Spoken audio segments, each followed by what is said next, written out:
اللهم صل على محمد وعلى آل محمد۔ حضرت صلی اللہ علیہ وآلہ وسلم فرماتے ہیں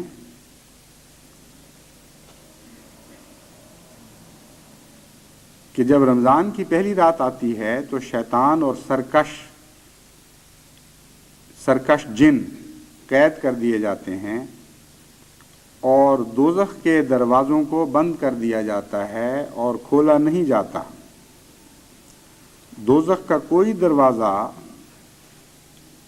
بھی کھلا نہیں رہنے دیا جاتا اور جنت کے تمام دروازے کھول دیے جاتے ہیں اور کوئی دروازہ بند نہیں رہنے دیا جاتا۔ اور ایک اعلان کرنے والا یہ اعلان کرتا ہے کہ اے نیکی کی طلبگارو، نیکی کی طرف متوجہ ہو، اور اے برائی کا ارادہ رکھنے والو، برائی سے باز آ جاؤ۔ اللہ بہت سے لوگوں کو دوزخ سے آزاد کرنے کا اعلان کرتا ہے اور ہر رات کو ایسا ہی ہوتا رہتا ہے جب تک کہ رمضان کی راتیں گزر نہ جائیں۔ یہاں جو یہ فرمایا گیا کہ دوزخ کے دروازے بند کر دیے جاتے ہیں، اس سے مراد یہ تو نہیں ہے کہ دنیا میں کسی انسان پر بھی اس وقت اگر وہ مر جائے تو دوزخ حرام ہو جائے گی۔ مراد یہ ہے کہ جو رمضان کو قبول کرتے ہیں، اور یہ حذف ہے اس میں، جو لوگ رمضان کو قبول نہ کریں ان کے متعلق یہ سوچنا کہ دوزخ کے دروازے ان پر بند کر دیے جائیں گے، یہ بالکل بے معنی بات ہے، بلکہ الٹ اثر ظاہر ہونا چاہیے۔ جو رمضان سے گزر رہا ہو اور اس کے باوجود رمضان کے دوران اس پر دوزخ کے دروازے کھلے رہیں، وہ بہت ہی بدقسمت انسان ہوگا۔ یہاں رمضان کا وہی مفہوم بیان کیا گیا ہے جو قرآن کریم کی اس آیت کی روشنی میں نے بیان کیا تھا کہ ہر شخص کے لیے جہنم کے دروازے بند نہیں ہوتے۔ مراد یہ ہے کہ جہنم کے دروازے بند ہونے کا ایک امکان پیدا ہو جاتا ہے، اور بڑا ہی بدقسمت ہے وہ شخص جس کے لیے یہ امکان پیدا ہو کہ جہنم کے سب دروازے اس پر بند کر دیے جائیں اور پھر بھی وہ ایسے اعمال بجا نہ لا سکے جن کے نتیجے میں وہ دروازے بند کیے جاتے ہیں۔ یہ مضمون کہ جہنم کے سب دروازے بند کر دیے جاتے ہیں، یہ سمجھنے کے لائق ہے۔ جیسا کہ میں نے بیان کیا تھا، رمضان کا تعلق یا روزے کا تعلق حواس خمسہ سے ہے، اور کوئی ایک بھی انسانی حواس نہیں ہے جو روزے سے متاثر نہیں ہوتا، اور ہر ایک کے اوپر لگام آ جاتی ہے، ہر ایک انسانی تمنا کے اوپر ایک پابندی عائد ہو جاتی ہے۔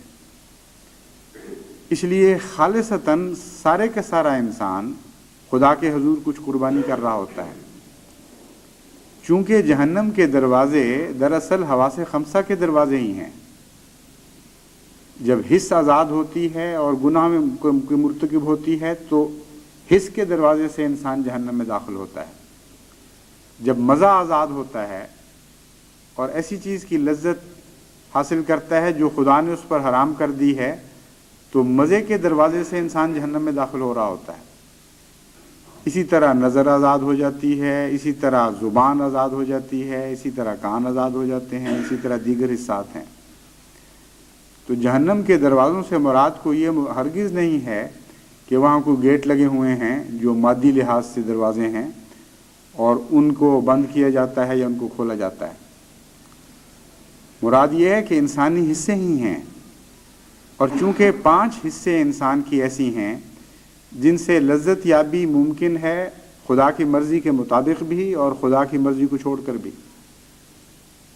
گیٹ کریش کر کے بھی انسان لذت حاصل کر سکتا ہے اور خدا کی رضا کے تابع رہ کر بھی لذت حاصل کر سکتا ہے۔ پس رمضان میں دروازے بند کرنے سے مراد یہ ہے کہ مومن اپنے اوپر یہ سارے دروازے بند کر لیتے ہیں جن رستوں سے ان کے جہنم میں جانے کا احتمال ہوتا ہے.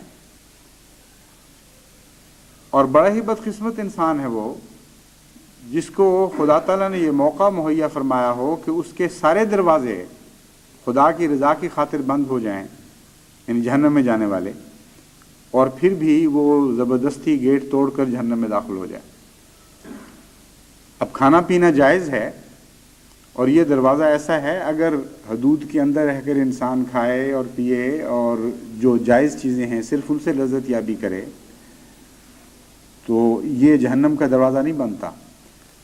مگر رمضان کے دنوں میں جب روزہ شروع ہوتا ہے اس وقت سے لے کر جب روزہ ختم ہوتا ہے اس وقت تک یہ دروازہ خدا نے بند کر دیا اور ساری حلال چیزیں بھی اس وقت حرام ہو جاتی ہیں. تو جو اس دوران گیٹ توڑتا ہے اور بے وجہ ان لذتوں کے حصول کی کوشش کرتا ہے جو خدا نے عام حالات میں جائز رکھی مگر بعض خاص حالات میں حرام کر دیں، اس کی زندگی کے سارے کھانے عملاً حرام ہو جاتے ہیں. اور اس طرف لوگ بہت کم توجہ کرتے ہیں. گویا وہ ساری زندگی جو کھاتا رہا اس نے ثابت کیا کہ میں حلال کی وجہ سے نہیں کھا رہا تھا، میں نے تو کھانا ہی کھانا تھا. خدا نے جب حرام کر دیا تب بھی میں نے کھا کے دکھایا ہے، تب میں کون سا رک گیا ہوں. اس لیے یہ دروازہ واقعتاً جہنم کا دروازہ بن جاتا ہے. اس کی ساری عمر کے کھانے، اس کی ساری عمر کے مشروبات اور لذت یابی جو منہ کے رستے حاصل کرتا رہا ہے وہ ساری حرام کے زمرے میں داخل ہو جاتی ہے. تو روزہ ترک کرنا ایک بہت ہی بڑا گناہ ہے اور بہت ہی خطرناک کمزوری ہے جو انسان دکھاتا ہے چند دن کی تکلیف سے بچنے کے لیے. تو روزہ تو باقی 11 مہینوں کی بھی ضمانت دینے کے لیے آتا ہے، باقی 11 مہینوں کے بھی آداب سکھانے کے لیے آتا ہے. لیکن اس مہینے میں آداب سکھائے جائیں تو باقی 11 مہینے ان آداب کا اثر پڑے نا. اگر صرف بھوک کا نام روزہ ہے تو پھر تو انسان روزے کی اکثر نیکیوں سے محروم رہ جائے گا، اکثر فوائد سے محروم رہ جائے گا.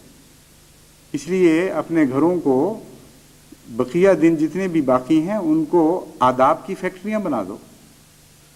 اسلامی آداب، اسلامی اخلاق، جو کمزوریاں عام حالات میں بچوں میں پائی جاتی ہیں ان کو دور کرنے کی طرف متوجہ ہو اور روزے کا واسطہ دے کر حضرت صلی اللہ علیہ وآلہ وسلم کے ارشادات بتا کے بچوں کو سمجھاؤ کہ تم پہلے ذرا زبان میں ایسی بات بے احتیاطی کر لیا کرتے تھے، اب روزہ آ گیا ہے، اب بالکل نہیں کرنی.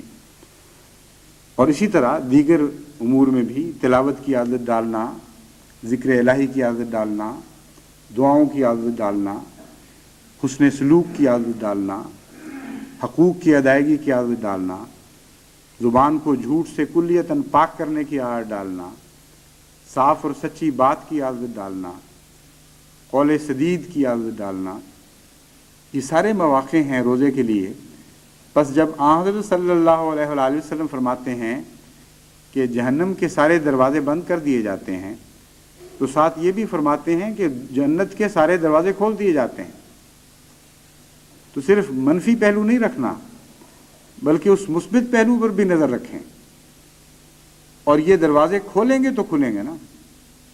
اگر آپ نے اپنے حواس خمسہ میں سے ہر ایک کے لیے اس عرصے میں نیکی کے دروازے نہ کھولے تو جہنم کے دروازے تو بند کر رہے ہوں گے لیکن بے مقصد اس کے بدلے کوئی نیکی کا دروازہ نہیں کھول رہے ہوں گے. بس مراد یہ ہے کہ بدیوں ہر بدی کے بدلے ایک خوبی پیدا کرو، ہر بدصورتی کے بدلے ایک حسن پیدا کرو، اور 30 دن مسلسل اس جد و جہد میں گزار دو کہ تمہاری بدیاں چھٹ کر پیچھے رہ جائیں اور تمہاری نیکیاں رمضان کی برکت سے بڑھتے بڑھتے نمایاں ہو کر غیر معمولی چمک کے ساتھ آگے بڑھیں، اور ہر رمضان جو گزرتا ہے وہ پہلے سے بہتر حالت میں تمہیں پائے. یہ مقصد ہے روزے کا. اور جماعت احمدیہ کو اس طرف خصوصیت کے ساتھ اب توجہ کرنی چاہیے، بلکہ وقت ہے کہ اس کے متعلق جہاد شروع کیا جائے عالمی پیمانے پر.